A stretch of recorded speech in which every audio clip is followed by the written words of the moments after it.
welcome everyone to our first IFLA Africa Climate Change Working Group session for 2024. This is our third working group session since we started this series. And today we're looking at water and the landscape.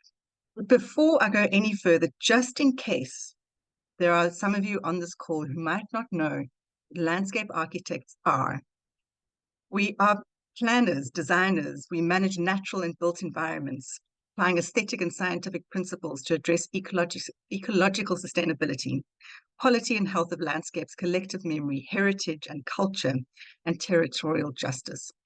By leading and coordinating other disciplines, landscape architects deal with the interactions between natural and cultural ecosystems, such as adaptation and mitigation related to climate change and the stability of ecosystems, socioeconomic improvements, and community health and welfare to create places that anticipate social and economic well-being. That whole spiel I will put in the chat comes from the International Federation of Landscape Architects website, and this working group is a working group that sits within that broader organization, which are organized regionally and with Africa region. But what is so exciting about today is that we're not only about the African region. We are inviting our colleagues from India to join us to share some of their learnings and experience in designing and implementing sponge cities. So these are some of the words that you'll be hearing a lot about today: sponge cities and water sensitive design. Sorry, everyone, if you wouldn't mind muting, that would be great. Okay.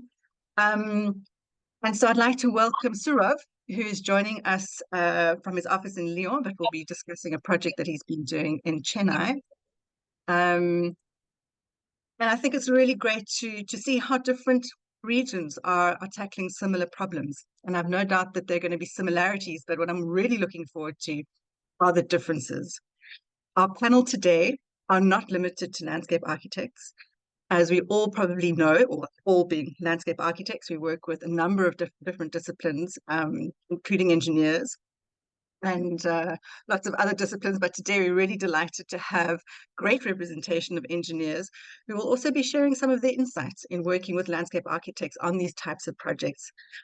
We really have to learn how to work better together, and that's something that we're trying really hard to do in this working group, is to demonstrate good examples of collaboration across disciplines and to highlight where some of the differences might be, but also where some of the commonality is, so that we start to speak a language that is similar, but still specific to our own pieces of work.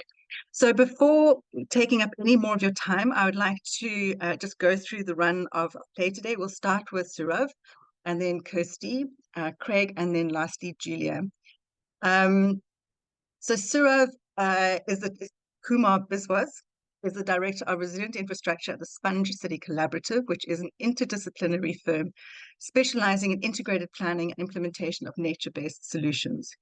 He has more than 13 years of experience in urban and landscape planning, international development, geospatial analysis, and visual communication design. He has worked in more than 20 countries in Asia, Europe, the Americas, and Oceania. He is the lead author of the Sponge Handbook Chennai, an authoritative visual compendium of sponge city solutions published by GIZ India, and co-editor of From the South, Global Perspectives on Landscape and Territory.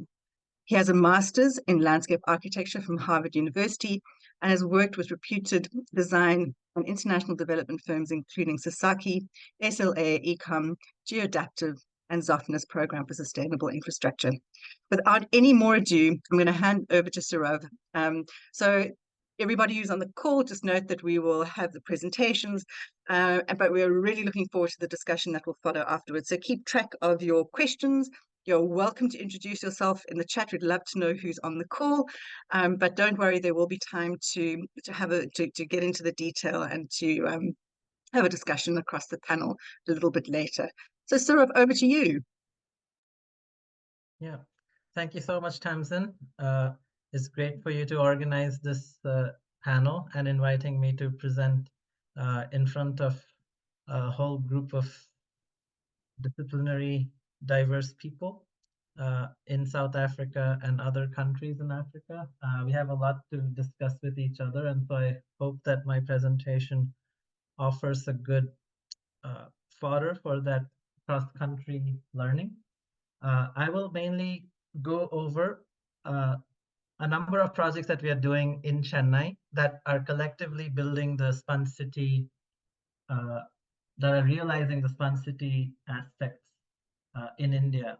As Tamsin mentioned, we are a very young interdisciplinary firm. We registered ourselves in 2021, but we have been advocating in the city of Chennai since 2018 to essentially implement nature-based solutions for the purposes of disaster risk reduction and climate adaptation. But we are also doing work that extends into ecotourism and sustainable urban development. And when we talk about nature-based solutions in the Spun City concept framework, we are talking about how we can protect green ecosystems that are already the kind of natural sponges within our urban and regional environments, and how we can restore the ones that are degraded or enhance them to face the pressures that they are coming from climate change, and also how we are constructing blue-green infrastructure to replicate the ecosystem services that we might have lost into the urban fabric. And I'll be going over some of the ways in which we are trying to tackle all these different aspects at different scales. Before we started the firm with two other partners who were colleagues of mine at Sasaki and are now running our Chennai and Bangalore offices with a team of 20 people. We had the fortune of working in all these different countries of over 60 different cities in our prior roles. But we decided, after having a very global approach, to come back to India and really address some of the issues that we are facing in a very critical way, specifically in the city of Chennai, which is a metropolitan area rapidly growing of 12 million people. And this is one of those cities that are experiencing both extreme flooding followed by extreme water scarcity during the summer months. So we experienced, and we came very close in 2019 to day zero, averted mainly through the importing of water from other districts in the form of water tankers that came by trucks and trains. And many cities are now facing this issue in India as we are facing record temperatures. And this is where I think we have similar parallels to Cape Town. But interestingly, we receive a lot more rainfall compared to Cape Town. This is to scale. So you receive most of this much rain during the monsoons, while we receive as much as 500 millimeters of rainfall in a single month when we have extreme events, which are becoming more and more common because of climate change, where we are seeing increasingly the intensity and recurrences of cyclonic events, as well as the increasing in temperatures that are creating drought-like conditions. So Chennai is one of those cities that stands to benefit enormously from the Spun City approach, because this is an approach that not only mitigates flood risk, but it also creates avenues within the urban environment for recharge, an ability that we have lost over time as a rapidly growing city takes over the green landscapes, and we lose wetlands at the expense of urban sprawl. And we also lose a lot of green cover that increases runoff, but also reduces opportunities for recharge. So what we try to do as a firm, and as Tamsin beautifully explained, as landscape architects, we are really integrating blue and green infrastructure with social infrastructure in our cities. So we are able to unlock through design multiple environmental and social co-benefits. And we are doing this in Chennai, and we hope to do this in other cities and countries by working at the institutional scale through capacity building, at the territorial and basin scale through metropolitan land use planning, at the settlement and neighborhood scales through master plans, and at the site and building scales through pilot projects. And we find this as a very iterative process where through the implementation of the pilot projects, we learn things that inform each of the different levels, including, as I will end the presentation, with a new capacity building project that we are doing, building off of what we are already learning. So just in the metropolitan region of Chennai, we have, since our founding, done about 14 different projects that covers these scales. And I will, for the sake of just presenting the wide range of ways in which landscape architects are working with other disciplines to impact other scales, I will quickly go through a metropolitan and basin scale project and multiple site and neighborhood scale master plan projects, two of which are getting under implementation, as well as a detailed feasibility study that we did with an engineering university to prove the feasibility of blue-green infrastructure and how that translated into a pilot project. Uh, so firstly, our story basically begins from 2018, where we wrote a book called The Sponge Handbook Chennai. I'll share the link to that in chat. And we basically made it open source as a resource for every academic and practitioner in India. And that got traction with a lot of administration authorities in Chennai, mainly because it faced an extreme flood in 2015 and an extreme drought in 2019. And our book, when it came out in 2018, really picked up that traction. And so after multiple presentations and advocacy, the idea came into the news, and it is something that the government wanted to implement at scale. And we always wanted to emphasize that you can't just build your way out of this mess, but you also have to make sure, especially as a rapidly growing city, which you will have in Africa and which you're definitely having in India now, how we make sure land use planning is protecting the natural ecosystems which are exist at scales which would be very hard to build. And we have to at first make sure that they're protected. We have to then make sure that the landscapes that we have lost or they're currently getting degraded because of pollution or encroachment, like water bodies and wetlands, are restored. That we are keeping a view to climate change and thinking about how we can enhance our riverbanks and our shorelines for climate change, including increased flooding, cyclones, and sea level rise. And where in flood-prone areas we are able to construct a new network of hybrid infrastructure to replicate the lost functions. So at the Protect scale, we have been working with the Metropolitan Authority, who are currently embarking upon a new land use plan for the next 30 years.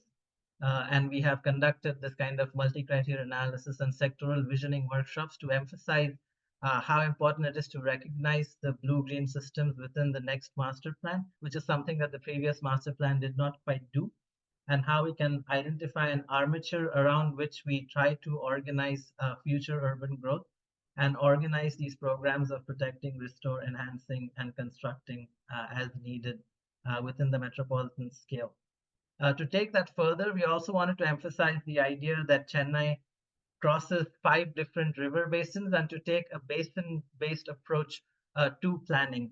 So we picked one of the strategic basins called the Adyar Basin, which is also along a major river as well as a development corridor. And we tried to examine that basin from a socio-ecological lens of how the city relates to the river, as well as the contributing basins and the streams and the water bodies that are all part of an interconnected system. And when we fail to recognize that in urban planning is when we get into all these issues. And so we not only took a comprehensive basin lens, but a multi-sectoral way of looking at the river and the basin from the lens of ecology, resilience, culture, and livelihoods, and how that informs an open space strategy, and how that informs, in turn, an urban development strategy that prioritizes ecology and open space. And this is the vision that we put in the form of a website as well as a report. And then we went back to those socio-ecological zones that span from the estuary to lakes to also the peri-urban and the rural areas that are not yet developed, to think about how we can be anticipatory about urban expansion, but also how we can act upon the estuaries and the rivers and the riparian areas, as well as the drinking water reservoirs around which urbanization has yet to occur. And within that basin, we have done 2 big projects that are currently under construction, one of which is this project next to a university campus, where historically we had a sprawling wetland. And this is the case with multiple wetlands in the city, that over time, not only has it become fragmented, but it has been taken over and lost to a parking lot.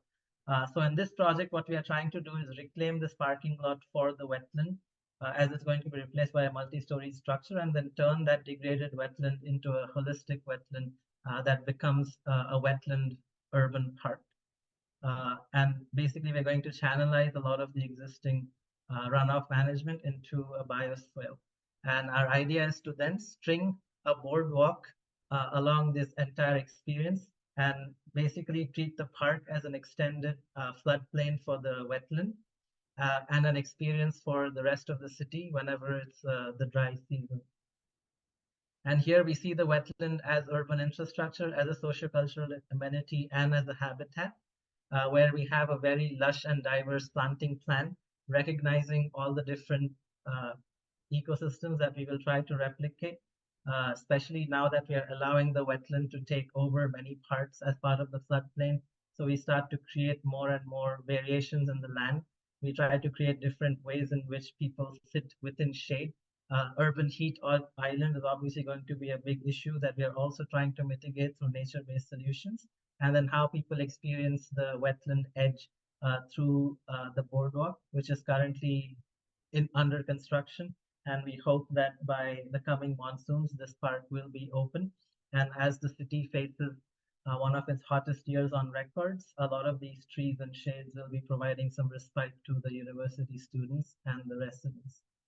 In another part within the same basin, again in the peri-urban area where the city is responding to the growth by creating a regional bus terminus, we are creating another 16-acre biodiversity park that celebrates the biological diversity that we will be leveraging as nature-based solutions and creating a huge park with all these different zones that includes a natural urban forest, a grassland instead of a lawn to celebrate the kind of native grassland species on the meadows, a kind of replication of hills and hillocks in the form of an interpretation center, and then coastal landscapes in the form of water playgrounds.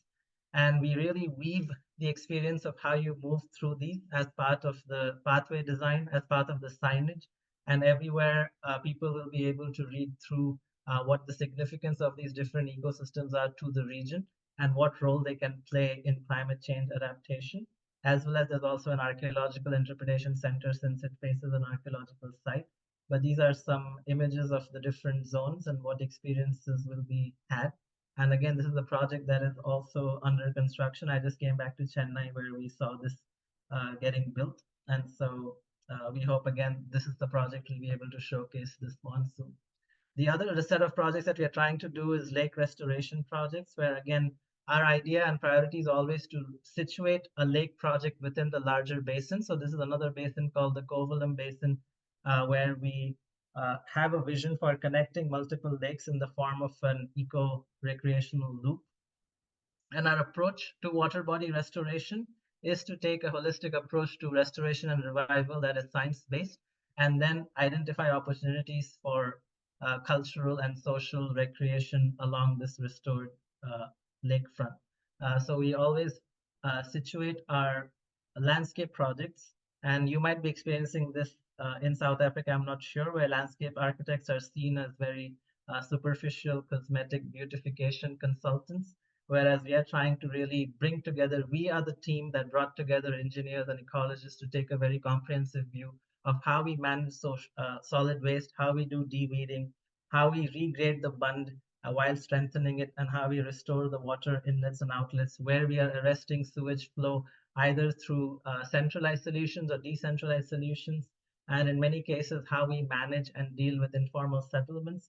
And as part of that, begin a kind of pilot project where we don't need to really manage encroachment. And over time, as these things are getting resolved, we go phase by phase across the lake, where we go from the existing condition of lots of places overrun by water hyacinths and encroachments to a vision where we are able to, in a kind of equitably just manner, restore these landscapes, but also create more ecological avenues for uh, uh, water to be experienced in different ways.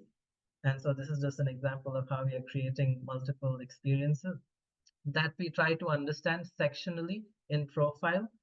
So we are able to integrate different ecologies, different temporalities of water, different flows and overflows that are now becoming important as the city realizes how critical lakes are as part of their flood mitigation strategies.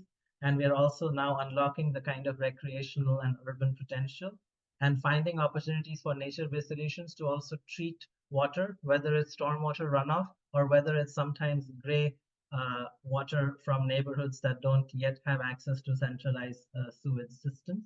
And what we're essentially doing is bringing a toolkit of strategies to create these different moments along the lake. And as part of our master plan, we're also thinking of how this model gets further in terms of implementation, in terms of community ownership, and in terms of the kind of financial models that we'll be creating around maintenance. And we can get into that in discussion. The final project I just want to quickly run through is in a different basin north of the city, where we basically did a very thorough scientific feasibility study for how blue-green infrastructure can more cost-effectively manage flooding in ways that the stormwater design, the gray infrastructure, is simply not designed to handle, or it becomes prohibitively expensive to handle. So at least in India, I don't know what South Africa's case is, stormwater infrastructure is only managed to handle a 5-year return period storm. And incidentally, in Chennai, we have basically witnessed 10-year, 25-year return period storms just within the past decade. And so this network simply won't suffice. So our study, we basically studied 2 different neighborhoods, was to evaluate at a catchment level where we can introduce blue-green infrastructure as a network to be able to handle those extreme storms without upgrading the gray infrastructure. So we're basically supplementing those capacities through the creation of rain gardens, increased canopies, and the creation of sponge parks within all the open spaces. And then within that framework, we identified a pilot project that I will be presenting very quickly. So as part of this process, we did had to do our own very detailed land cover mapping and canopy cover mapping.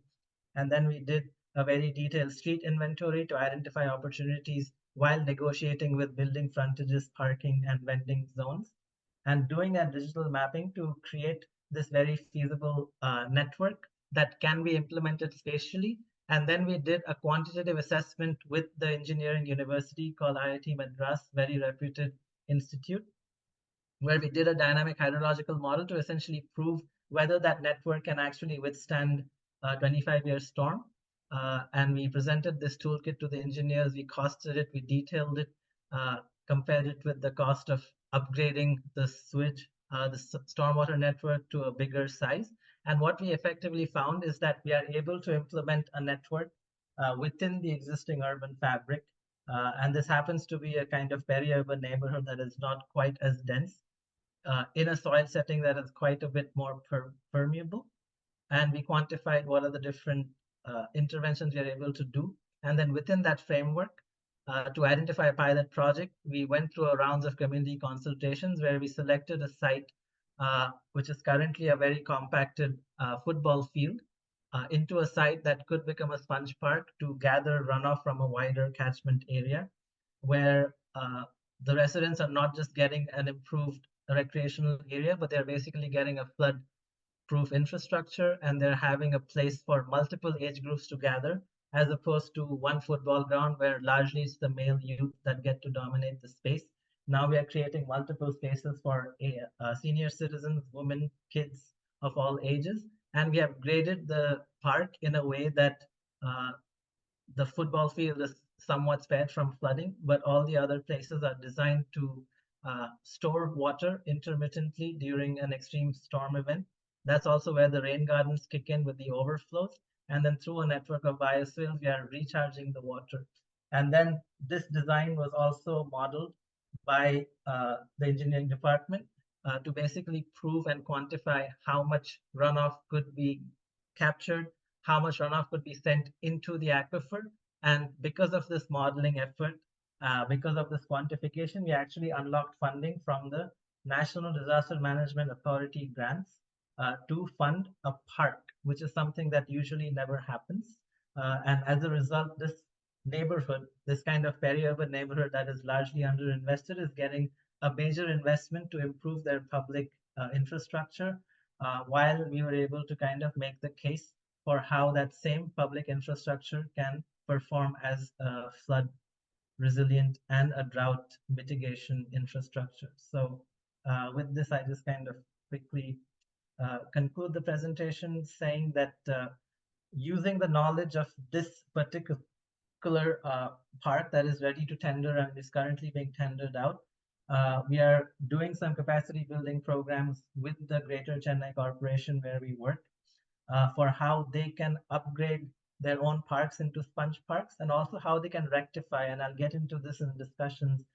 In their enthusiasm, they started digging these huge holes in existing parks, and we had to tell them, look, that's not the way you really do these sponge parks. So we are creating these manuals now, much more detailed than the one that I'll share now, that is linked to their own methods of procurement and constructing. So they're able to do hundreds and thousands of sponge parks rather than a couple dozen that we can do as a firm. And we're also doing, through GIS, giving them a prioritization framework for how they can rank all their thousands of open spaces in terms of environmental suitability for upgrading into a sponge park, whether it's permeable, whether it's flood prone, but also in terms of social need, so they can prioritize wards that have lower access to parks. So in this way, we have come a full circle for how we started institutionally and went through the scales. And as we learn lessons from our pilot projects, we do a capacity building exercise. So there's institutional learning as part of that package. And so thank you for your time, and we'll have lots to discuss later. Awesome, thank you. I'm already page long with all sorts of notes and questions, and I've seen Kirsty nodding as well. Awesome, thank you so much, Sharab. Don't go anywhere. I'm going to introduce our next speaker, which is Kirsty. If you give me a moment to find Kirsty. So Kirsty Carden has over 35 years of experience working in academia, for government and the private sector in the field of urban water management in South Africa. She is an associate professor in the Department of Civil Engineering at the University of Cape Town and is currently director of UCT's Transdisciplinary Research Institute, Future Water. Her research interests include integrated approaches geared towards sustainable urban water management and the transition towards water-sensitive and resilient cities. He has a specific interest in opportunities and challenges related to enabling governance for blue-green infrastructure and nature-based interventions in urban areas. Associate Professor Carden has led several national and internationally funded research projects in the field of integrated urban water management, and is a South African project leader for the Pathways to Water Resilient South African Cities, the PAUSE project, which she'll be sharing with us shortly. With that introduction, Kirsty, I'm going to hand over to you.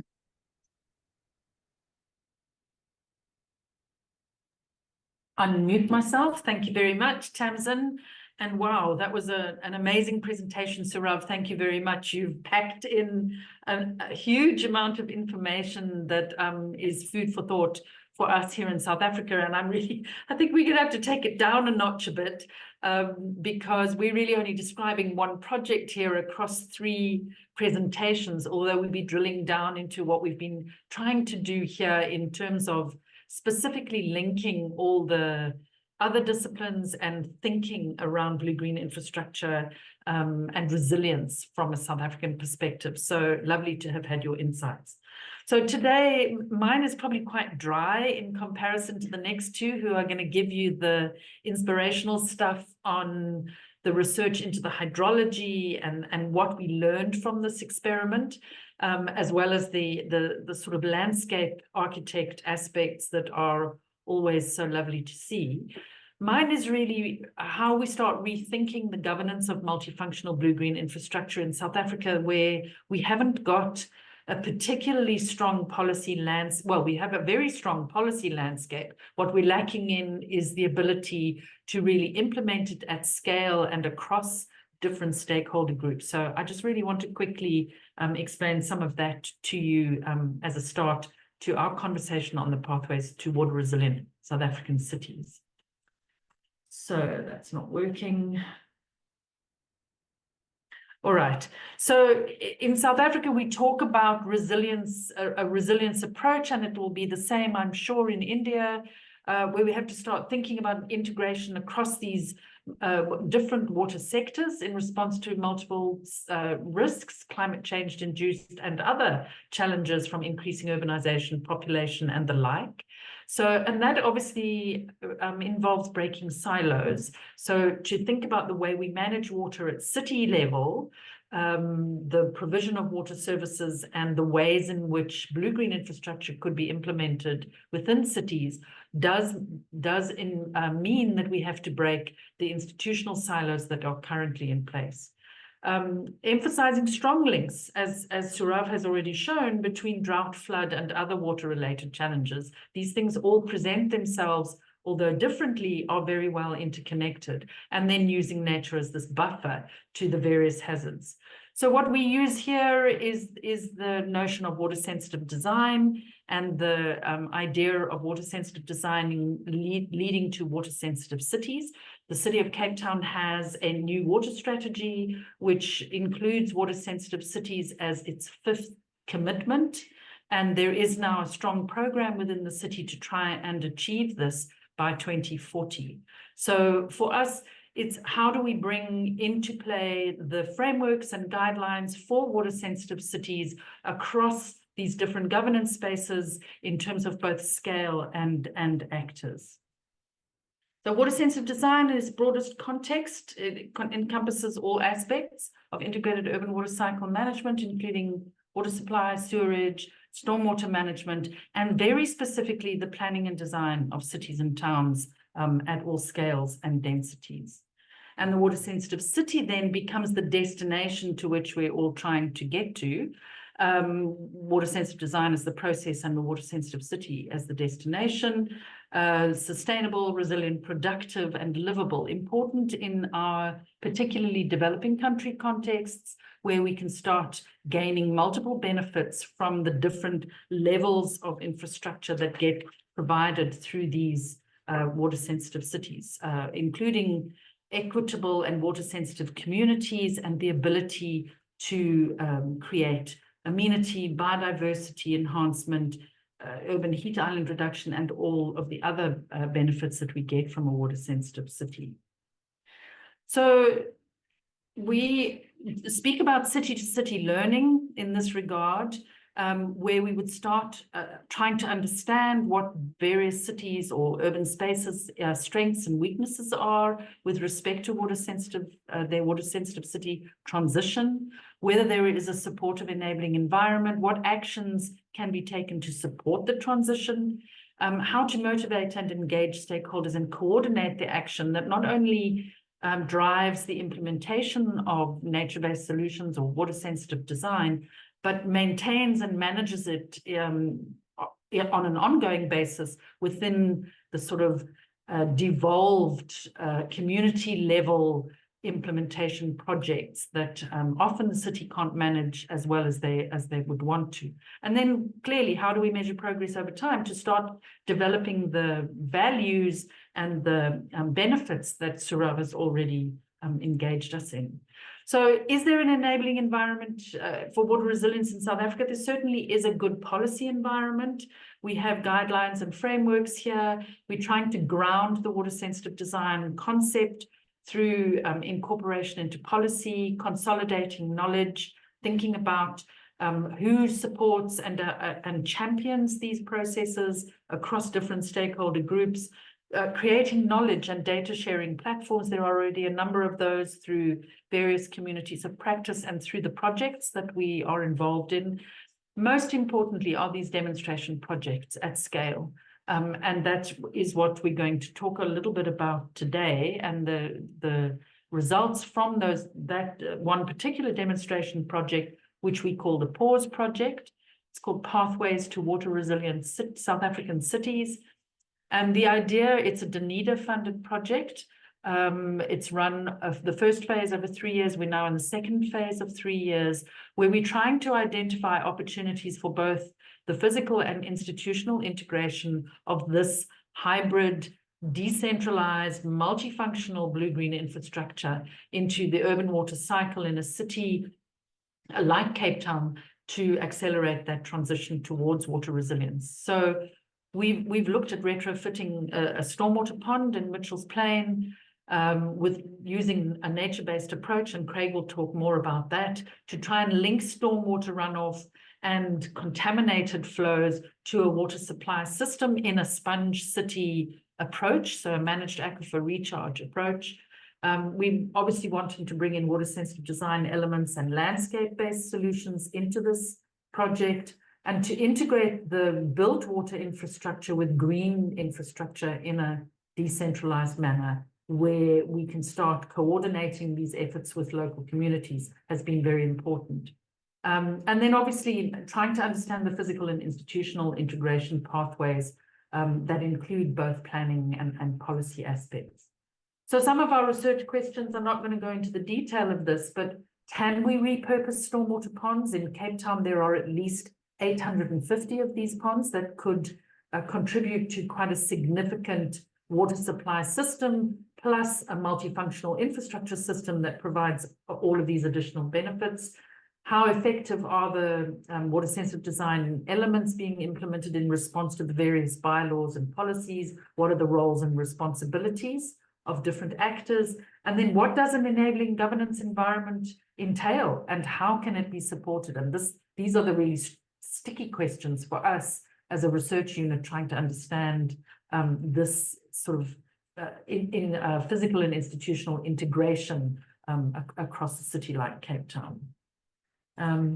So blue-green infrastructure, we know this is an interconnected network of landscape components which provides multiple functions. What's important here, I think, and these are just some examples in Cape Town and beyond, is that that multifunctionality has to be explicitly and strategically planned for, rather than being a product of chance. So how do we ensure that infrastructure can be used effectively and can provide the benefits that we're hoping to get out of this type of implementation?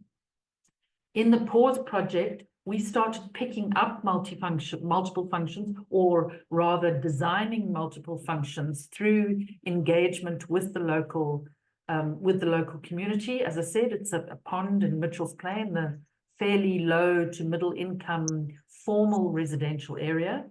And we started to design for not only the water supply option that was the original intention of our project, to ensure water supply and build resilience in that regard, but really to think about cultural and heritage associations. We have developed a wall mural that tells the story of stormwater, bringing children and learners into this space to increase access, managing water quality, enhancing biodiversity. You'll hear more about that. Reducing the urban heat island, building community services connection with the water system, as well as obviously the flood control and the water security options that we were trying to include. And then just to say that the stakeholder and community engagement aspects have been so critical in this regard. We needed to encourage and gain support for the added amenity and ecology benefits. It doesn't sound, it sounds a bit strange that we had to garner that support, but we had to actually work quite closely together with local residents to ensure that they knew what a stormwater pond, a retrofitted stormwater pond, could provide in terms of additional benefits, and whether in fact they wanted those benefits. So there's been quite a long process of engagement in that regard that has included preparing pamphlets, knowledge pamphlets, workshops, different seminars, trying to get co-design processes going, really discussing the issue of providing space for water sensitive design or nature-based solutions.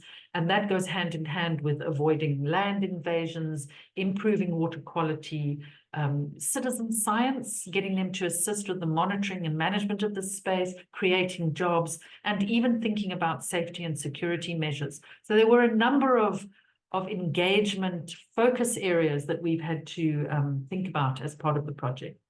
And how to formalize that local involvement has also become one of the really important aspects of the second phase of the project, to actually maintain the momentum around the coalition building with local communities, and to ensure that there is a buy-in to that engagement and sustainability in our efforts, means that it has to be a fairly structured approach, which includes ensuring funding, building partnerships, coming up with draft and eventually final management and maintenance plans with clear standard operating procedures and an understanding of how that sort of maintenance and management will be funded. And then, of course, that will take us into the evaluation and monitoring phase that could hopefully give us some very good ideas about the cost benefits and feasibility of this type of system. Just to say that the BGI water sensitive design policy landscape in Cape Town is extensive. I'm not going to go into this, but just to show that we've certainly got more than enough to support our efforts. So now it is a case of really trying to build that into a landscape of policy that is interconnected and can work across the different departments of the city, so that there is an ability to do things effectively and efficiently. And then lastly, just to say that we've seen this is bringing us back to the initial slide on why we need this BGI, water sensitive design approach for South Africa, and why it's so important to harness nature as a buffer to the risks and hazards that we're beginning to see more and more. And that for us, the building resilience through the use of this multifunctional BGI allows us to engage with this more transformative vision for the future of urban water in South Africa.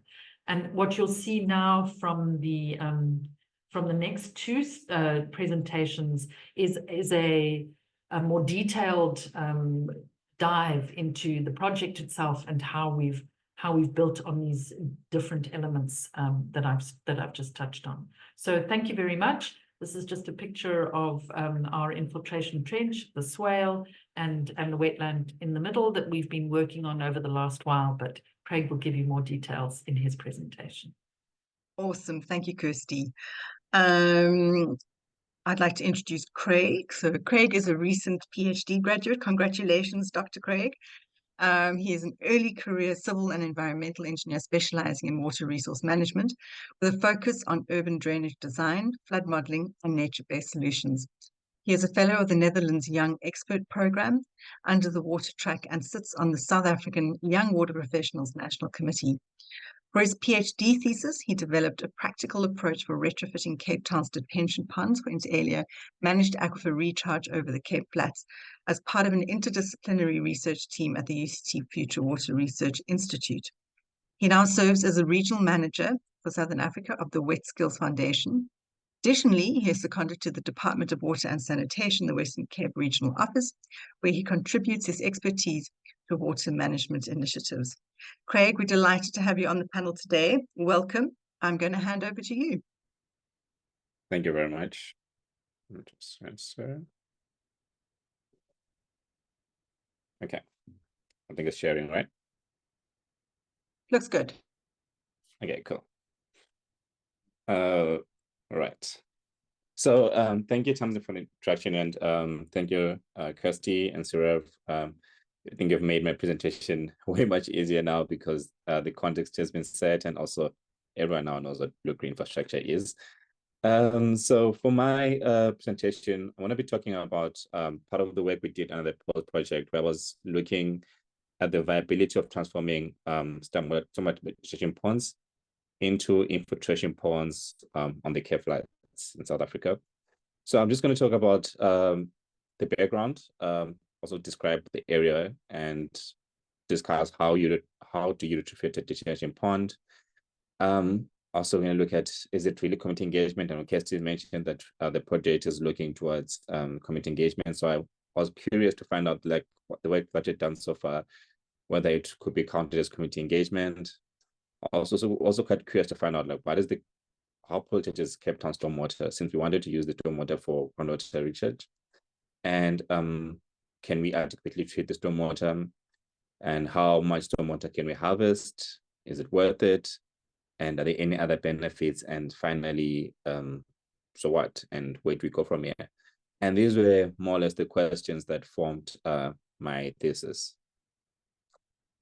So just some background that Kirsty was given is that South Africa, much like many countries in the world right now, is facing water scarcity characterized by sometimes droughts and sometimes flash floods that we saw in Durban recently in South Africa. And in response to this uncertainty, the city of Cape Town, amongst these many other strategies and policies, brought together the water strategy, which is aptly called our shared water future. And within the strategy, the city is looking towards other alternatives to strengthen our water position. And one of them was stormwater, and the stormwater could be an alternative. And this has been looked into by many researchers, particularly at UCT. And one of the research findings that we found at UCT was that stormwater harvesting was an alternative. So Dr. Okedi was actually looking at that. And then one of the suggestions was that this harvesting could be done within stormwaters, Cape Town's underutilized detention ponds. So my question was, so it is possible, and it could be conducted there, but how do you do it? Like, what are the practical steps towards doing that? How does it function? How does it look like? And this fits into the package one and 2 of the POST project. So South Africa, Cape Town, really the 10th most populous city in Africa, with an estimated population of 4.4 million. South Africa itself and also Cape Town is also highly unequal, with one of the highest Gini indexes of 0.67. 20.5% of the population lives in formal settlements with varying access to basic sanitation and waste removal services. There's general distrust of the government due to several reasons, which maybe we'll talk about also in the presentation. The stormwater within the city of Cape Town and most African cities is quite variable. Some areas we've got good stormwater and some areas not, and we'll talk about that a bit. And then within that, the city of Cape Town has about 3 major aquifers that are used, but one of the unconfined aquifers is called the Cape Flats aquifer, the Sandy aquifer, and overlying it is 300 detention ponds, which can be used or which can be retrofitted into infiltration ponds, employing the nature-based solutions concepts, or more how we use in South Africa, more sustainable urban drainage systems. So the pilot is in Mitchell's Plain. It is Rondaflay Mitchell's Plain. It is next to a school called the Leadership College, and hence we call it the school pond. It is mostly a low to middle income neighborhood. The catchment area that visits the pond is about 170,000 square meters. The pond area is about 7,000 square meters. The pond is 2 inlets and 1 outlet, which made it quite nice to use in our experiment. Not so nice to use, or what we found out later was that it is a fluctuating water table, which is normal, but because we started our project during the drought and there were no previous studies done on it, we had the impression that the water table was around 2 to 2.5 meters below, and later we found out that it's between 0.6 and 1.7, and that has an impact on the work that we're trying to do. And I'll discuss how we've not worked around that, but seen that this is actually not a bad thing in and of itself. So we decided to retrofit a pond, and we deliberately wanted to use low-cost materials because the use of materials such as metal or steel is not necessarily recommended, because in South Africa, some of the elements can be removed and sold off as scrap elements. So we try to use low-cost but durable materials. So low-cost doesn't have to be undesirable. And also wanted to use local labor, which was particularly important because this project was done just before the COVID lockdown, but then we actually started doing the construction after, and a lot of people had lost their jobs. So the aspect of employment and bringing back employment to the area was important. Also used a local contractor who specializes in sandbag construction. And the aim was to extend the amenity and biodiversity. And then we also realized that we need to engage with local residents at every step. So to do this, we had some initial consultations with the community, where we discussed what we wanted to do. We involved the local councillor, we involved some of the community members. This was an iterative process, because one consultation is not enough, neither 2 or 3. It's a continuous process where you have to get buy-in, keep it, build upon it. And as you see also there's no such thing as a community. There are many communities within a community, and trying to get everyone to be one homogeneous community is almost impossible. But we managed to get some agreement or some consensus, and we built we retrofitted the pond into an infiltration trench.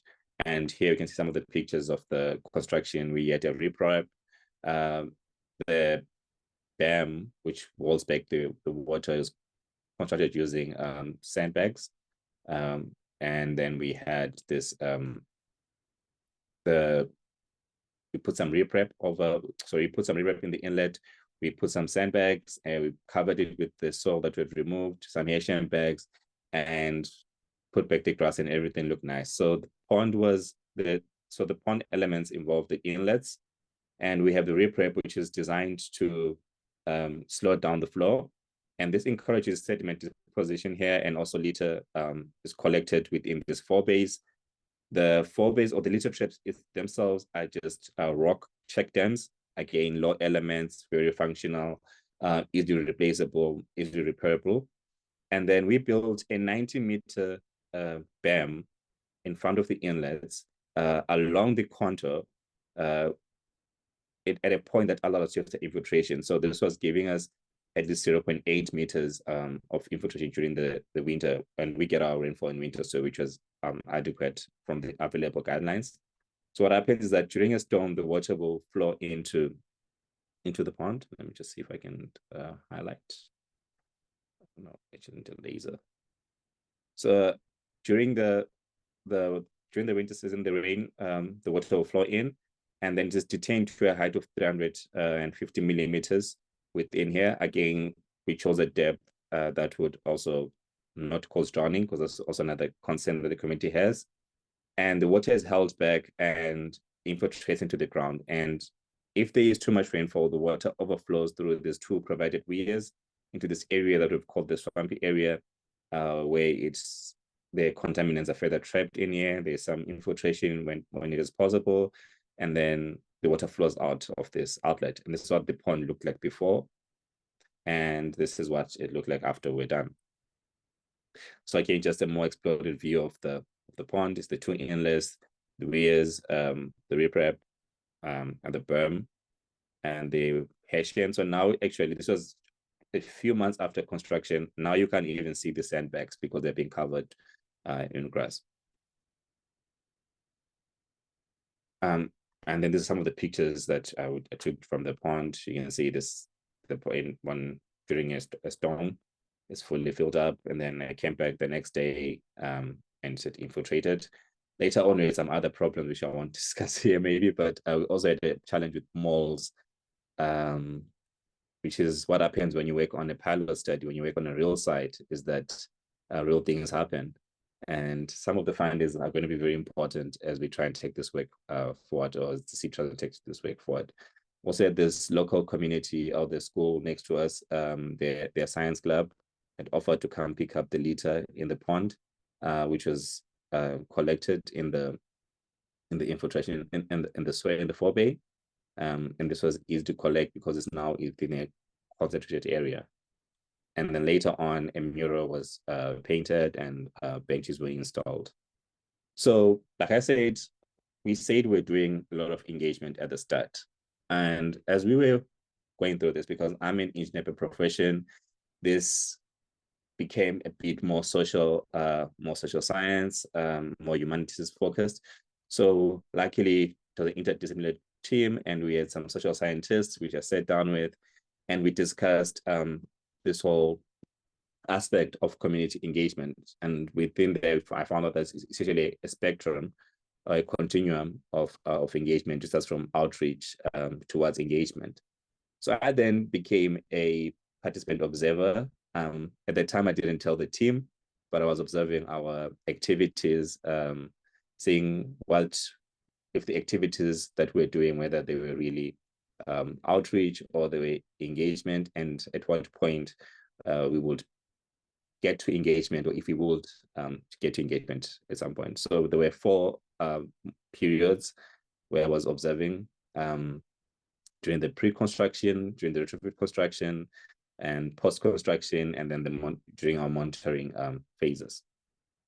And I was happy to find out that initially we started our work, we were mostly outreach leaning, because we wanted to get the project done. We had a very limited time frame, but I think over time we realized that we have to go slow to go fast, and we became more involved and more concerned in making this really about engagement, about talking to the community, about forming relationship, building relationships within the community, which was slow and not something that you want as a PhD student with limited funding. But it's also something that you need to make sure that the work is actually done. So over time, our activities became more engagement leaning. As you can see here in the last phase of monitoring, we have more engagement leaning as opposed to the first phase. And then also we're curious to find out what are the stormwater quality, because people were concerned about the water quality because we're introducing this stormwater or more of the stormwater into the ground, and wanted to find out whether we would be polluting the ground. So I looked at the stormwater quality from several catchments within the city of Cape Town, who were gracious enough to give us the data over the last 20 years and analyze the data. And we found out that the median stormwater quality in residential areas was generally poor and did not meet South Africans' recreational standards.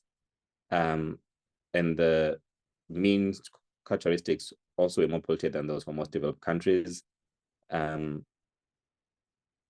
then the question was, well, most of our ponds are in residential areas, and we want to use them for infiltration, amongst other things. So will we be able to clean the water and protect the groundwater, which is an important component of the sponge city component of sponge city aspect? So went back to the lab to try and see at what depths, at what levels is the stormwater treated and level of treatment. So we looked at what happens if you have a very shallow water table of 0.5, 1 meter, 1.5. We tried to mimic the Cape Town rainfall characteristics. We used synthetic stormwater, which mirrored the worst case scenario and the current scenario that we have. So we had stormwater that is 5 times more polluted. Also use silica sand, which has no organics in the worst case scenario. And within those studies, we found that both the sand from this Cape Flats aquifer, which we took from the pond, and silica sand can reduce the contaminant, which is good. And that even at 0.5 meters, which is a shallow water table, which have sufficient treatment, and we can remove even heavy metals between 45 and 94% of them, and reduce effluent concentrations at below the South African drinking water standards for some of the contaminants. Now. Okay. Then the next step was to see how much we can harvest, and for that we used a model built on PC Swim, and in this model we're collecting the data. Again, the data was collected from when storms occurred, because we couldn't have a stationary or a permanent collection point, or a permanent data collection point, because again, instruments tend to disappear. So every time there was some rainfall, I would drive up to the pond, put my meter inside one of the inlets or both inlets, and then quickly rush back to the car and record the rainfall, record the flow and then the station next to the school was recording the rainfall. And then I'll take that data and use that data and extended data to model and calibrate and validate the model, to calibrate and validate the model.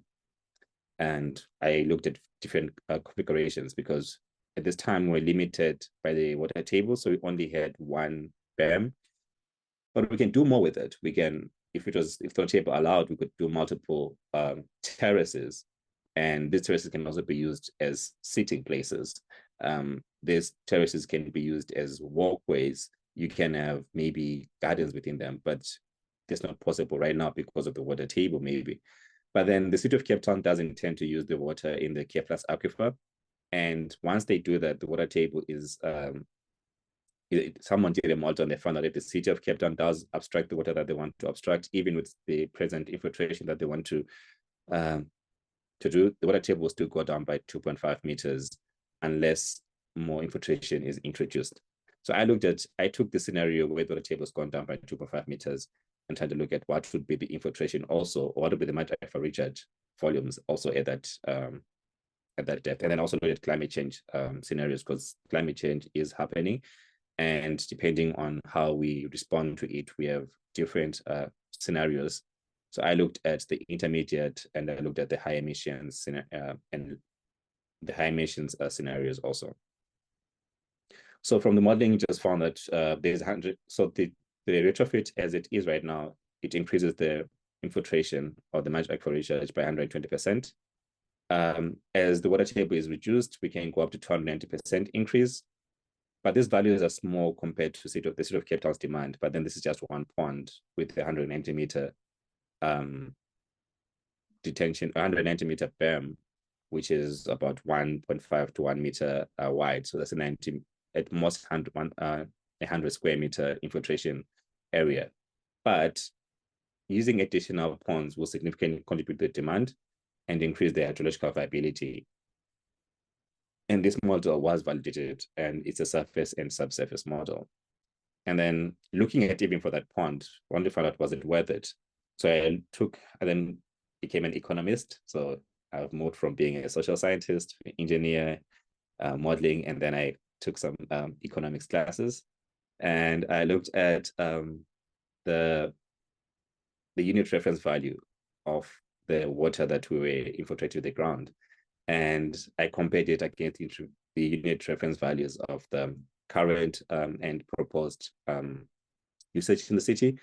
And this is the Berg River, where we want to take some water off the Berg River to one of our dams, and then sewer desalination, and there's water reuse.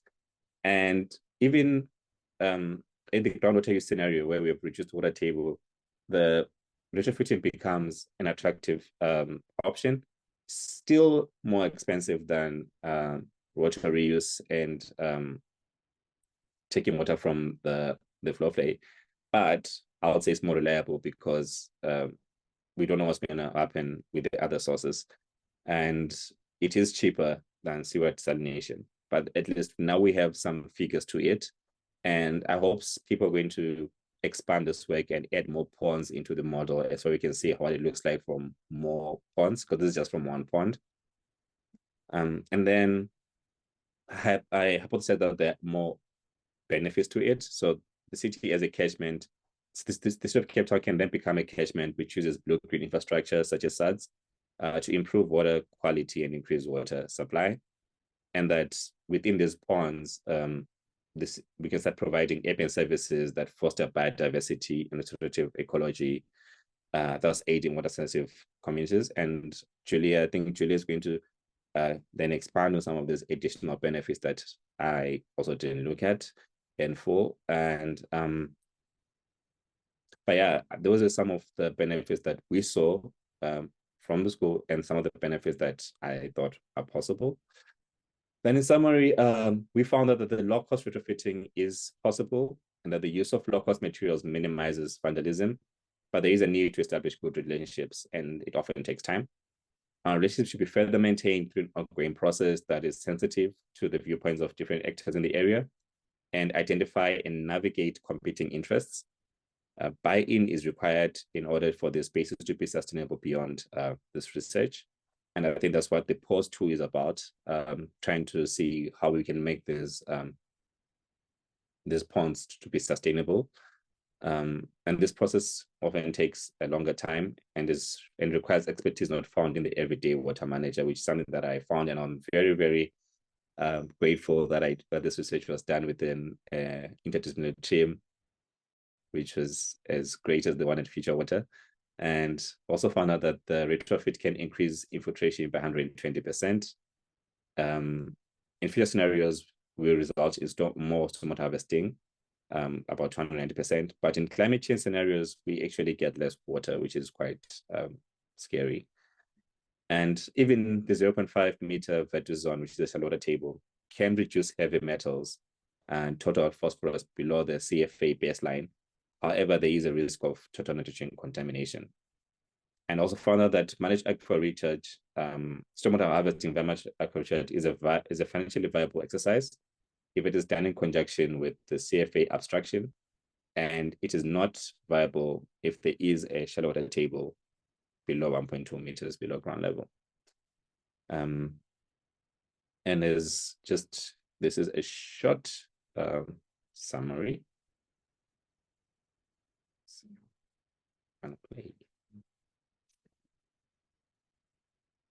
Sorry.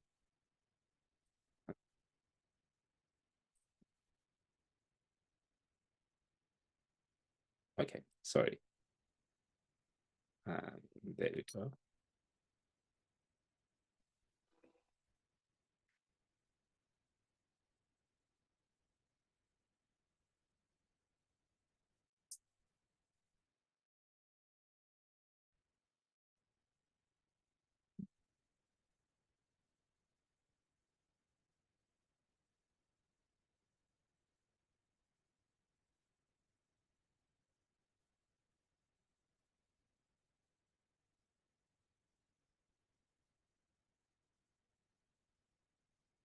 Right.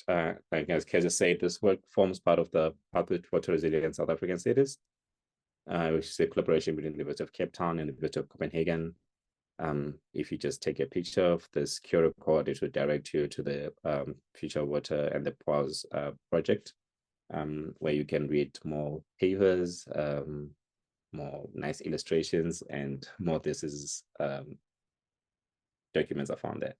And it is funded by the Danida, by the Ministry of Foreign Affairs of Denmark, which is Danida. Super. Yeah, thank you. Thanks, Craig. I thought I knew this project, but I learned new stuff today. So that's awesome. Maybe I'm just listening better today. Thank you so much. I'm going to hand over to Julia. And then hopefully we're going to have some time still for some questions and discussion afterwards. So after graduating from the University of the Witwatersrand with a bachelor's degree in architecture, Julia worked in Singapore for 15 years on various residential and educational buildings before returning to South Africa, where she completed a Master of Landscape Architecture and then a Master of Urban Design at the University of Cape Town. She is the lead designer for Square One Landscape Architects and is currently pursuing a PhD at UCT, exploring how Cape Town stormwater ponds could be transformed from monofunctional stormwater management systems into multifunctional landscapes that can serve a range of urban needs. Thank you so much. Julia, I'm going to hand over to you. Thanks. It sounds very straightforward, all that, until you actually start doing it. Anyway, I'll basically, thanks to Craig, Kirsty, Surav. I'm wondering, as we discuss, is it really time to start thinking about the stormwater ponds, this engineered infrastructure? Do we need to start thinking about it differently as water landscapes and looking to imagine stormwater ponds as spaces of/for resilience? I haven't come up with a better name, so I'm sticking with that. Okay. How do I? Okay, there you go. So, stormwater ponds play a critical infrastructure role in Cape Town, but there are numerous challenges, as the previous presenters have shown. So these mostly monofunctional ponds, they might occur within an urban landscape, but critically, they do not function as urban space. So when you talk about space, we're referring to the phenomenon in which people create social space through processes of interaction, engagement, and use of it.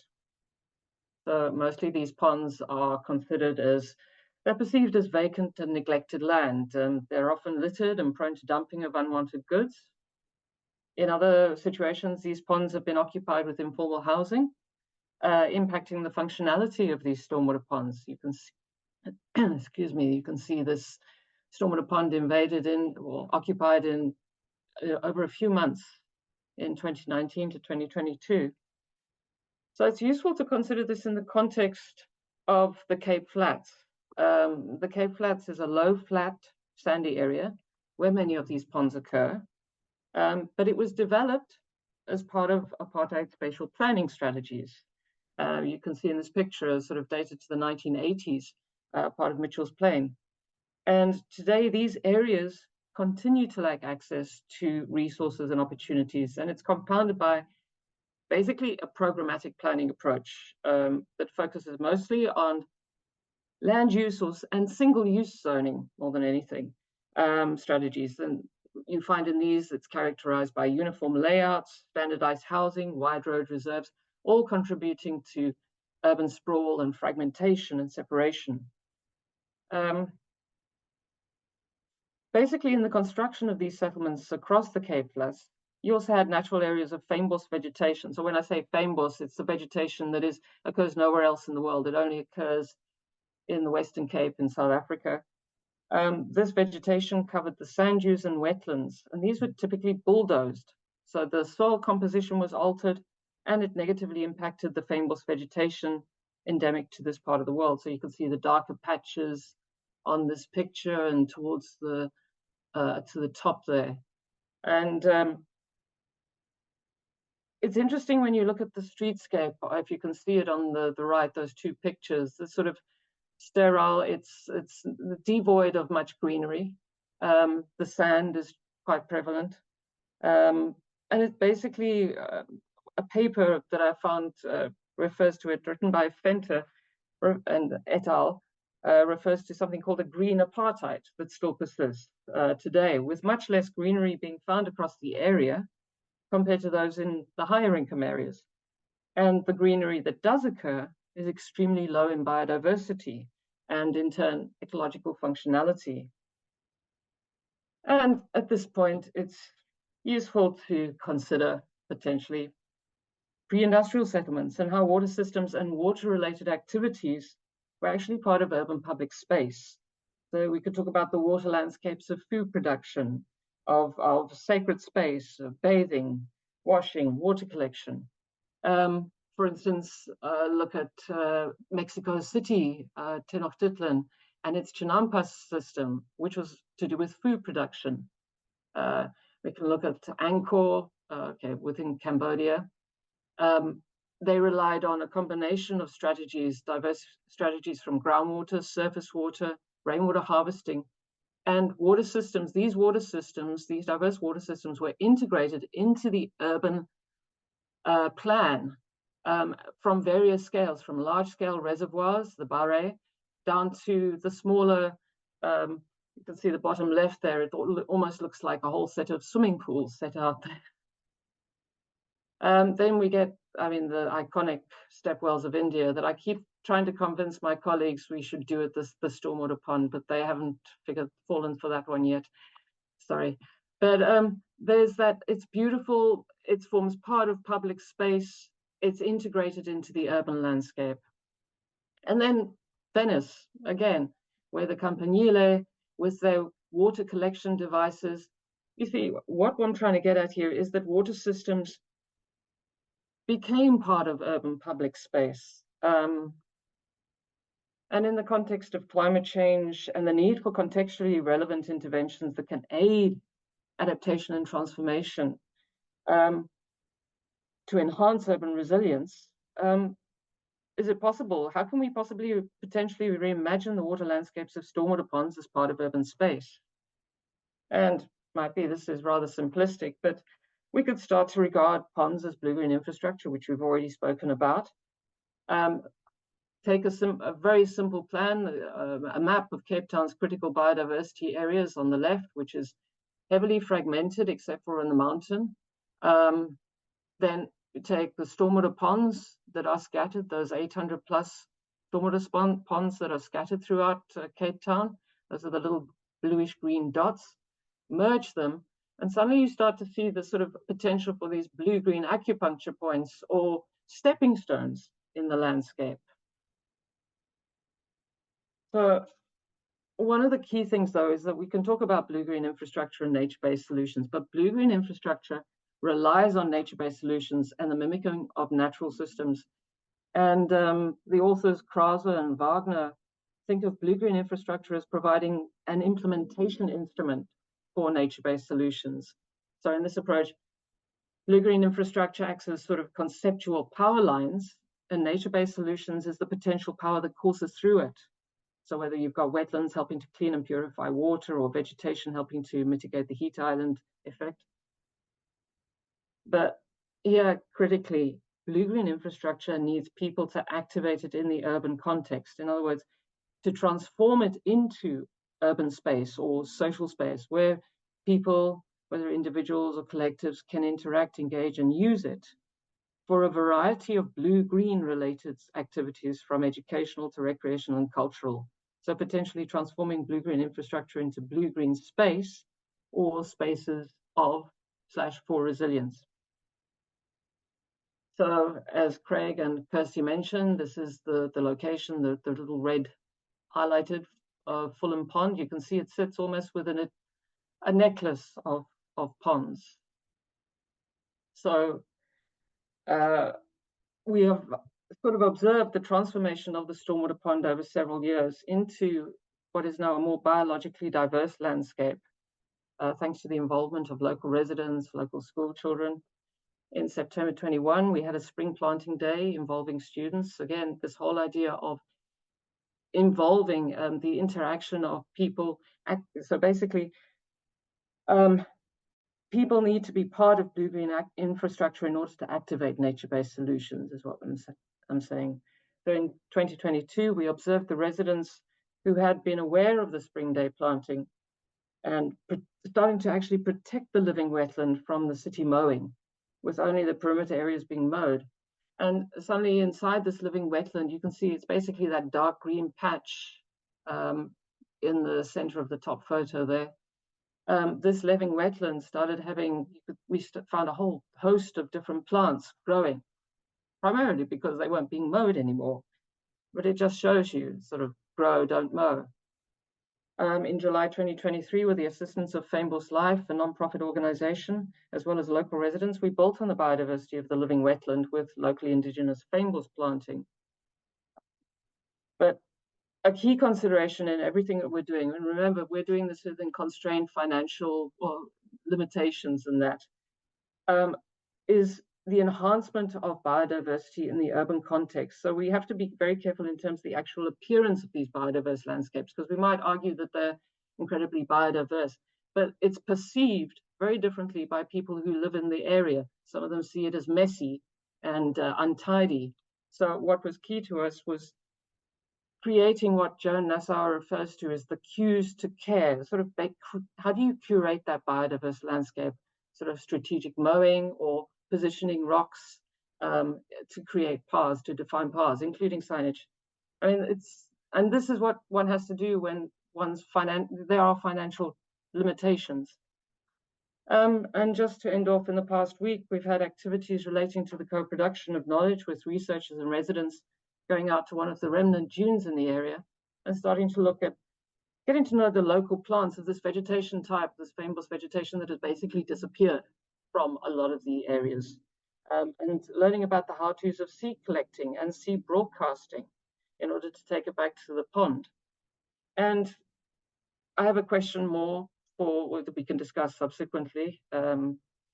So with climate change and the need for resilience, is it possibly time to look at opportunities? So for blue-green infrastructure using nature-based solutions to be seen as opportunities for specific context-driven blue-green activities, for these to be considered as potential spaces for resilience, and introducing might be, do we need to start looking at new spatial typologies in response to our new situation with climate change and the quest for urban resilience? And that's it. Thanks very much. Thanks, Julia. Again, I thought I knew this project, but I'm learning new things as we go, which is great. May I ask the panelists to turn their cameras on? We have a bit of time left. If any of you who are joining us this afternoon have done a presentation, you will know how incredibly difficult it is to keep to 15 minutes.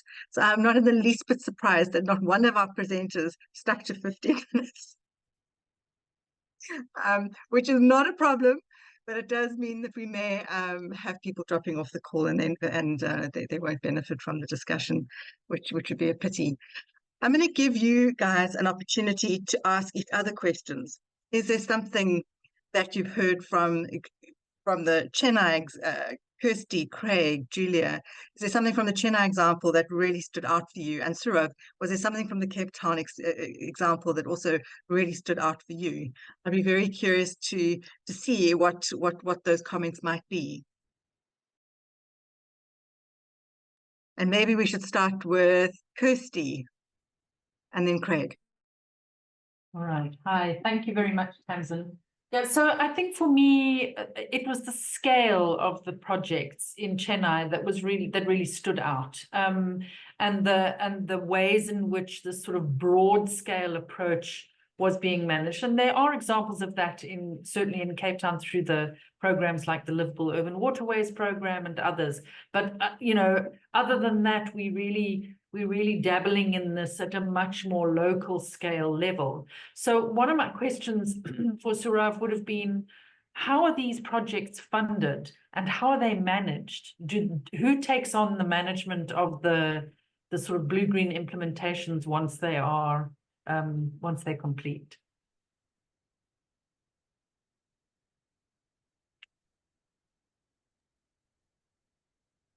Hi, should I just answer them or are we collecting questions? No, go for it. Go for it. Yeah. Okay, so I think in Chennai we are benefiting from the fact that the crisis is so multidimensional, and that even the most hardened engineers are realizing that if we just focused on flushing water out, we're not solving the other issue of water scarcity. And it's becoming more and more apparent the cost of losing blue-green ecosystems is to Indian cities, where water scarcity is becoming an issue not just in Chennai, but many other cities. In response to that, basically, every multilateral in the world showed up to Chennai. I think after Leonardo DiCaprio tweeted about day zero in Chennai or something. I don't know if the same happened with Cape Town, but suddenly the city was flush with a lot of money that was meant to go towards integrated stormwater management. Now, that was the wording of it, but the investment still went towards upgrading stormwater drains and culverts. And some engineers, when they took the catchment approach, ended up proposing the stormwater ponds, which Cape Town apparently already has a network of. And I think what was rightly pointed out in the last presentation was that even when we talk about stormwater ponds, they're not seen as urban social infrastructure. They're just seen as this very mechanical piece. So lately, what has been happening in India is that we are seeing water bodies just as a reservoir and not treating it like a lake system, which is what we used to do before the colonial paradigm set in. So that's what was happening as standard practice, and within that, through our publication and through a lot of advocacy to targeted officials, we found some opportunities through that funding to do this blue-green infrastructure feasibility study that I presented. The other that's happening is that the Metropolitan Development Authority is currently steered by a kind of visionary bureaucrat, and because of that, and because of some multilateral funding, there are now commissions for metropolitan planning. There is recently a commission for a metropolitan open space strategy. So all of these things are somehow coming together. And we are being very opportunistic at always reminding our client, even though if that's not part of the scope, what it means to think of the bigger picture, always bringing it back to the basin to kind of push for it. Because what we are finding is, I think what I found impressive was that Cape Town existed within such a strong regulatory framework.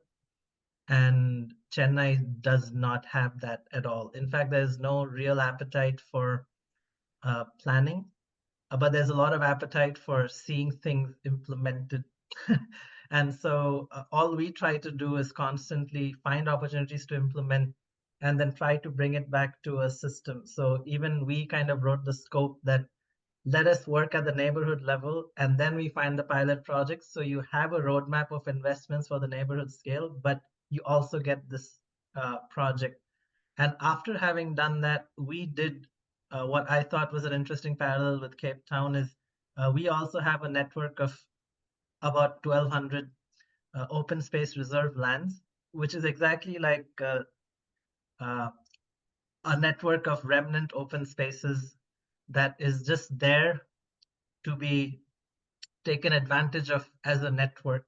And if we are able to mobilize a single institution that's in charge of those open spaces to adopt a certain set of practices, which is what we are doing through our capacity building sessions, even if it won't be, you know, amazing parks like the ones that we are designing, they would still become a network of infrastructures that just by following certain guidelines that we are now providing to make sure that they don't do any wrong, to make sure that they think about how the social and the blue and the green and the maintenance comes together. And so with that capacity building, we are hoping that network of at least 100 different parks are built. But I would say there is no systematic way in which things are being done at multiple scales. We are just finding opportunities through different clients, some directly with the public sector, some with multilaterals, some by subbing to the project manager of the bigger project, sometimes through a foundation, that we are creating this very clean narrative. But the way we got these projects has not been very clean, and it has been very opportunistic from our end. But that's just kind of how you need to work, you know. No one's doing the planning for you. Yeah. Thank you. Yeah, amazing stuff. Surav, we're going to give you a chance to ask a question, and then Craig, I did see you put your mic on just before, well, just after Kirsty put hers on. So Surav, if you'd like to ask the panel a question, and then we'll get Craig to ask one as well. And then Julia, of course, if you'd like to jump in at the end, you're welcome to.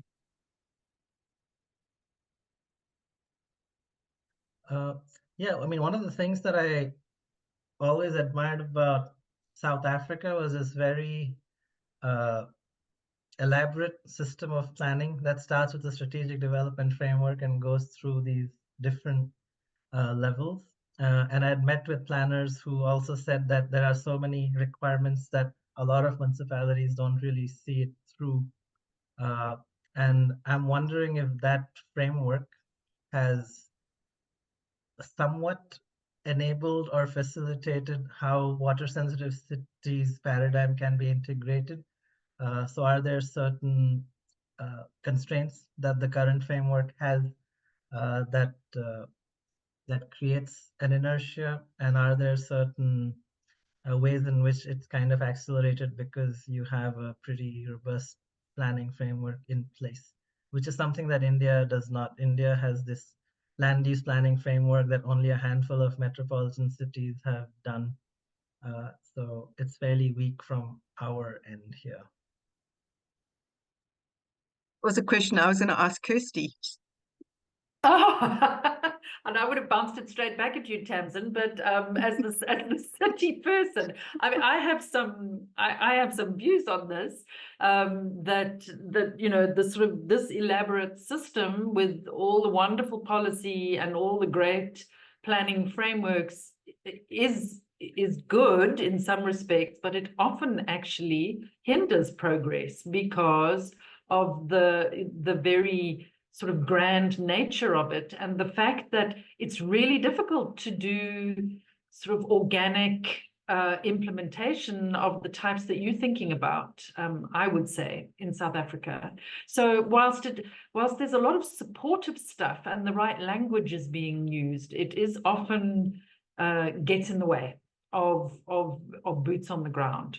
So yeah, Maybe that's not a very politically correct answer, Tamsin. Perhaps you should, perhaps you should also jump in. Might edit this bit out. I completely agree, Kirsty. I mean, and so it's hilarious that you think that we're so organized, and think that the challenge that we have is that we plan and plan and plan, but we don't have necessarily the resources to implement. But I mean, that opening slide, Craig, that you showed of the water strategy, which is 2019, guys, it's almost 5 years since that was adopted. That's a chunk of time. Even that document, even though water sensitive city making is pillar 5 or commitment 5, sorry, the previous executive director of water and sanitation actually admitted that he didn't actually know what it was.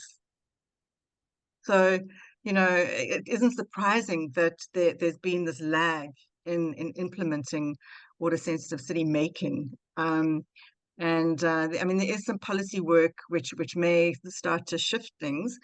But as Kirsty pointed out, I'm not particularly hopeful, to be completely honest. There's a lot of mind and process and practice change that needs to happen, which is why for me these engagements are so important, and working with engineers and learning engineers language and vice versa. And Craig, maybe we also need to become social scientists and economists as well, because we don't have enough to deal with.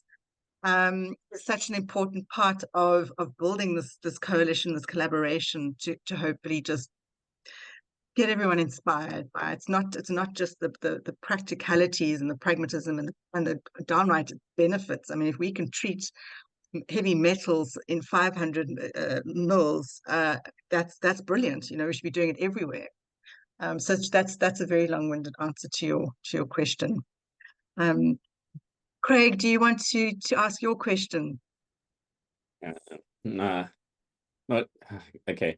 So I was curious because when I was going through my comparative studies, India was one of the countries that I also looked at in terms of quality, in terms of socioeconomic background, because there are some areas that mirror South Africa. So I was curious to find out, like, I saw the nice projects that Suraf was showing, but I was hoping to see like a picture, because I want to see like the water quality in there, like how is it like, and how do the projects deal with that? Again, I've got this picture that I have from the articles I've read, so I might be wrong, and the water is pristine, but I was just curious about that. Yeah, no, the water isn't great in most neighborhoods, but at least in Chennai, in the places where we picked for the feasibility study, we kind of ensured that the catchment area does not have these point source contaminants, and that all the places are connected to the sewage, and that sewage does not mix with the runoff in the stormwater drains, which is usually what happens when either not all the households are connected to the centralized sewage system, or the sewage system simply does not exist. And in those places, which is the case in the lakes projects that I showed, that there are basically, at least in the peri-urban context, when there isn't centralized or households aren't connected to the sewage, either we can hope for a trunk line investment to happen, which we can hope for in future phases. But in the immediate phases, we think about decentralized solutions that could work for this limited catchment areas, which can either involve a primary treatment through like anaerobic baffled reactors, and then moving it through the constructed wetlands and vertical flow wetlands and other things, and then letting it settle in a pond before it comes out into the lake, are some of the solutions that we did there. But in terms of stormwater, the threat is very real of aquifer contamination through runoff that mixes with sewage. And that is why we got a bit concerned when the city, and this is what happens in India, I guess it's being recorded, but what basically happens is politically, people want to get something done before the end of their tenure. And so when Spun City, the idea kind of took off, they just wanted to build 50 sponge parks. But the way they built the sponge park was by simply digging a big hole and bringing runoff in. Thankfully, none of them have been built to bring in runoff from outside the parks, which would be a major health hazard. But that was their ambition. Their ambition was to bring runoff from everywhere, but I'm not sure it was done with the kind of studies that are required. So that's the kind of capacity building we're doing now, is to make sure that they don't do this process of digging giant holes that are very unsafe. And that's why they have fenced it. So now basically they have taken away space from parks to build these craters that are just collecting leaf litter now, because they also didn't think about leaf litter and other aspects. So that's kind of what happens when you're working in a very, we just want to build things and not really think about it or plan things through. And we're trying to bring that culture of thinking things through. But yeah, it's happening. It's a work in progress. Cool, thank you, Surav. Okay, Julia, I'm going to give you an opportunity to ask a question, and it's not limited to Surav. Just in case there's something you haven't remembered to ask either Craig or Kirsty over the last, I don't know, 5 years. And then to the participants, please stick your hand up and let us know if you have something you'd like to ask. Yeah, I don't really have a question. I think I'm still processing the presentations, but in everything that, as we're all talking, I think it's the knowledge that, I mean, we can talk as academics or as designers, landscape architects, we can talk about, we can understand the issues that we're dealing with, but the problems that we're finding at the pond is often, it's perception. People don't have the knowledge, and it's summed up by one of the contractors who was helping Craig do his infiltration trench, and he said to us, how can we know what we don't know? And this is the very thing that we're struggling with in looking at stormwater ponds. The people don't understand the stormwater ponds. You're looking at biodiversity. In introducing these new sort of landscapes, they're unfamiliar. People can be familiar with the rules of a road, the rules of public-private interface with houses, or people know how shopping centers work, but they don't know how a stormwater pond works and the stormwater itself. And so that's more a comment than anything. Thanks, Julia.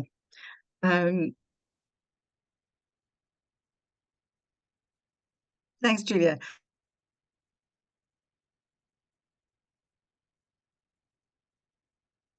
You're on mute, Tamsin. Again, so I keep pushing my mic. Thank you, Julia. I don't see any hands going up, but I do see that there are some messages. Robo, do you want to ask, who is your question directed to? Is it directed to the entire panel, or is there someone who you would specifically like to answer? You're welcome to unmute and clarify. Craig, okay, Craig, there's a question there for you. Yeah, about the social cultural elements. So the question says, I'm quite impressed with integrating human and social cultural elements in design and solutions, especially for this pond stormwater management project. My question is there any plan to implement the same principles on a larger scale? Is there? Maybe we should ask Tamsin. I hope there are. I'm not sure if we're going to.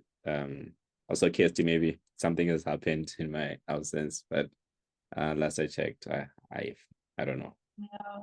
I mean, I think that the one thing I can say is that another project that we're working on that is affiliated to the PAUSE project is a Water Research Commission funded project that's looking at the development of guidelines for local level implementation of managed aquifer recharge with blue-green infrastructure. So this intentional infiltration of stormwater into the aquifer whilst also trying to create multifunctionality and develop the benefits that come from blue-green infrastructure. So those guidelines are being developed through and have a reference group that has city representation on it. and that will hopefully be workshopped with a large range of people so that they can be incorporated into policy for a bigger scale implementation. If we are going to get to this water sensitive city by 2040, then there does need to be some form of purposeful engagement with this, and the socio-cultural elements in the design and in the management of these decentralized hybrid infrastructures are going to be critical if they're going to work, particularly in the lower income areas where it's much more difficult to do the coalition building and the creation of people to maintain and manage these spaces. So yeah, to answer your question, I think there is an intention, whether it's a solid plan yet is still a question, but the intention is certainly there as it's embedded in the water sensitive city transition. Cool, thanks, Kirsty. I think we're going to wrap up now. There's so much that we could still discuss, but I'm mindful that it is 11 minutes past 7 in South Africa, and some of us might need to go and make supper. And I think Suraf probably has some things he needs to get done by at the end of his day. Thanks, guys, so much. It's been a treat yet again. This is definitely one of my favorite groups, as you guys have probably realized. There are a number of students on the call who've requested that we share the recording. More than happy to do that. I've taken note of your email addresses, and the moment it's downloaded and I can share it, I will. The recording will, however, also be shared on the IFLA website. I think it's under the resources section. So if you are curious, you're welcome to go and have a look. I'm not sure what our panelists' availability is, but if you are open to helping some of the students with their final projects, you can put your email addresses in there. If you rather not be contacted, that's also absolutely fine. There are lots of resources on the Future Water website as well. And we're more than happy to direct you to additional resources that may be of use. But get in touch if you hit a blockage and you need a bit of a push. I think we've all been in that position at some point in our careers, and we're more than happy to help our young practitioners to improve their knowledge and their projects. Thanks, everyone. We are planning, as usual, a number of follow-up events over the next couple of weeks. There will be a deep dive into heat adaptation tools, how we map and make sense of heat data. There is also going to be a session, I think it's in April, looking at coastal adaptation and finance, different finance mechanisms to protect coastal areas, which I'm particularly curious about, not being a finance person. And unlike Craig, unlikely to go and do a course on finance. I'll just pick up what I can. So before, as you all I think know by now, before you all head off, can we just put our cameras on so we can see who's out there, and just do a wave so that we know that there are people? It can be a little bit disconcerting being in a webinar when you are when you're not quite sure if you're actually talking to people, or I mean, it's fine if it's a cat or a dog as well. Lovely, awesome, lovely to see faces.